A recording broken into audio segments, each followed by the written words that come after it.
ഹദീസ് ഖുർആൻ കൊണ്ട് സ്ഥിരപ്പെട്ടൊരു കാര്യം, സഹീഹായ ഹദീസ് കൊണ്ട് സ്ഥിരപ്പെട്ടൊരു കാര്യം, രണ്ടും തുല്യമാണ്, ഒരു വ്യത്യാസമില്ല. ചെയ്യേണ്ടതിൽ സ്ഥാനത്തിൽ ഒരു വ്യത്യാസമില്ല. കാരണം എന്താണ്? രണ്ടും വഹിയാണ്. അപ്പോൾ റസൂൽ സല്ലല്ലാഹു അലൈഹി വസല്ലമക്ക് എന്താണ് ഖുദ്സിയ ഹദീസ് എന്ന് പറഞ്ഞാൽ?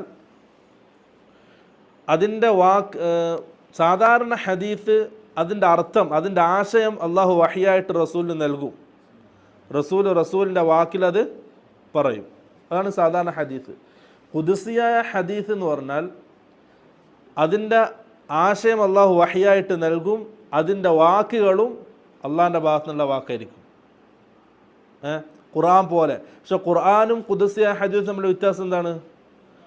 ഖുർആൻ ഓതിയ കൂലിയാണ് അല്ലേ, ഓരോ ഹർഫിനും 10 പ്രതിഫലം റസൂൽ പറഞ്ഞല്ലേ. പക്ഷെ ഖുദ്സിയായ ഹദീസ് ഇങ്ങനെ